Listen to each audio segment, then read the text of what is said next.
Welcome to our channel లాపంతుల Ramamurthy. గాఢ నిద్రే స్వస్థత జ్ఞాన ప్రసూనాలు. తాళం వేసిన ఇంటికెళ్ళి ఎవరైనా లోపలున్నారేమో చూసిరా అంటే తాళం తీసి గదులన్నీ వెతికి ఎవ్వరూ లేరని చెప్పాడు ఒకడు. తాను ఆ సమయంలో ఉన్నాడు కదా అక్కడ. తనను తాను లెక్కలోకి తీసుకోకుండా ఎవ్వరూ లేరని చెప్పాడు. గాఢ నిద్రలో జరిగేది కూడా ఇదే. గాఢ నిద్రలో ఏమీ లేదు అని చెప్పేవాడు లేకుండా ఆ విషయం ఎవడూ కూడా చెప్పలేడు. ఏమీ లేదని చెప్పేవాడు ఒకడు ఉండాలి కదా అక్కడ.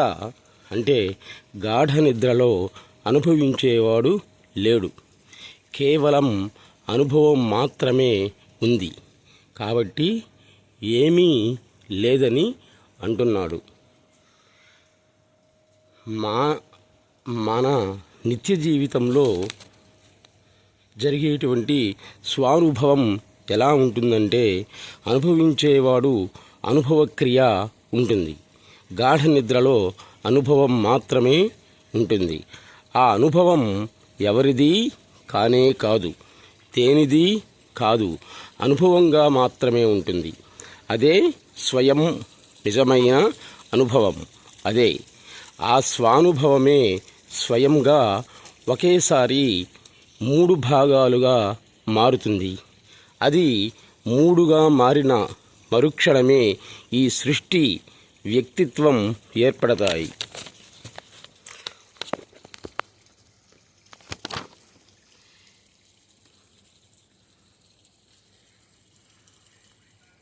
మూడుగా మారే సమయంలో ఒకటి వెనుక మరొకటి ఉంటూనే ఉంటుంది. దీని ద్వారా నేను ఫలానా వాడిని అని నీవేదైతే అనుకుంటావో అంత స్పష్టంగా ఈ సృష్టి ఏర్పడుతుంది.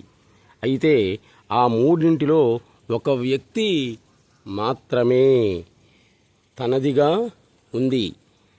ప్రపంచం, శక్తి మాత్రమే వేరవుతాయి.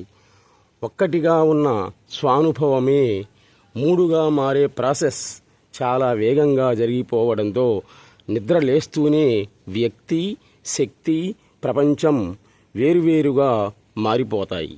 గాఢ నిద్ర అనే స్వానుభవంలో హాయిగా ఆనందంగా ఉన్న తాను 3గా మారడంతో గాఢ నిద్రలో పొందిన అనుభవం కోసం ఆరాటపడుతూ దుఃఖపడుతూ ఈ ఆరాట పోరాటాలనే మనం సాధనలు అని పిలుచుకుంటాం.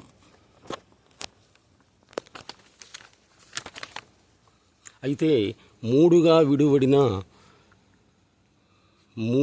విడివడిన తాను వ్యక్తి అన్న ఒక్కదానితో ముడిపెట్టుకొని మిగతా రెండింటినీ తనకు భిన్నంగా చూస్తున్నంతకాలం తాను అనుకున్నది తాను పొందలేడు. రూపాయి నోటు చిల్లరగా మారిన తర్వాత రూపాయిని వెతకగలము. ఆ చిల్లరలో రూపాయి కనపడదు. పైగా ఆ 3 గాఢ నిద్రలో ఏకమవుతాయి. వ్యక్తి, శక్తి, ప్రపంచం అనే 3 మనం అనుకునేటువంటి మెలకువ సాధ్యం కానే కాదు. గాఢ నిద్రలో విడిపోవడానికి ముందు స్వానుభవం ఆనందంగా ఉన్నదే ఈ 3 అనేటువంటిది అయింది. గాఢ నిద్రే నిజమైన మెలకువ అని మనం చెప్పుకునే సత్యం, సారాంశం ఇదే. హాయిగా నిద్ర పట్టింది అంటారు.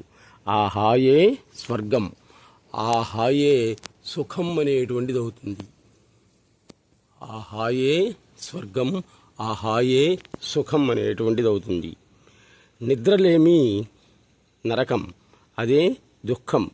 నిద్ర తాత్కాలిక ఆనందం, గాఢ నిద్ర అనేది శాశ్వతమైనటువంటి ఆనందం. యోగులు, అవధూతలు, జిజ్ఞాసువులు మనతో మాట్లాడుతూనే కళ్ళు తెరిచే చేపలాగా గాఢ నిద్రలో అంటే ధ్యానంలో నిమగ్నమవుతారు. అటువంటి అవధూతే శ్రీకాళహస్తీశ్వరుడైనటువంటి సద్గురు సుబ్రహ్మణ్యం గారు అనటంలో ఎటువంటి సందేహం లేదు. ఒకసారి అందరూ కూడా శ్రీకాళహస్తీశ్వరుడైనటువంటి సద్గురు సుబ్రహ్మణ్యం గారిని దర్శించి తరించండి.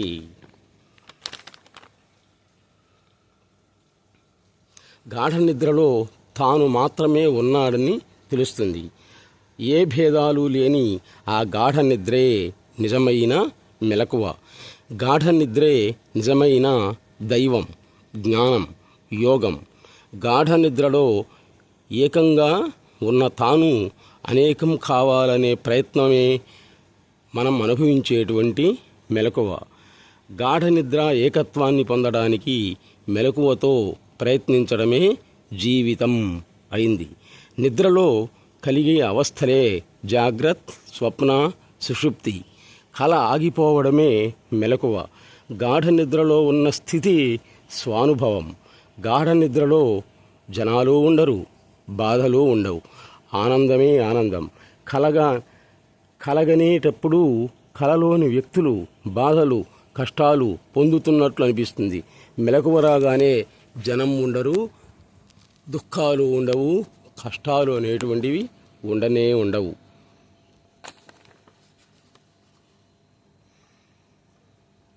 ఏ స్థితి ఉంటే ఆ స్థితిని అనుభవించటమే జీవితం అవుతుంది. మార్చడానికి వీలు కానిదే దైవేచ్ఛ, అదే దైవనియతి. అర్థం కానటువంటి జ్ఞానమే అజ్ఞానం. ఈ విధంగా ఎన్నో జ్ఞాన ప్రసూనాలను పంచినటువంటి సద్గురు సుబ్రహ్మణ్యం గారు అవధూత.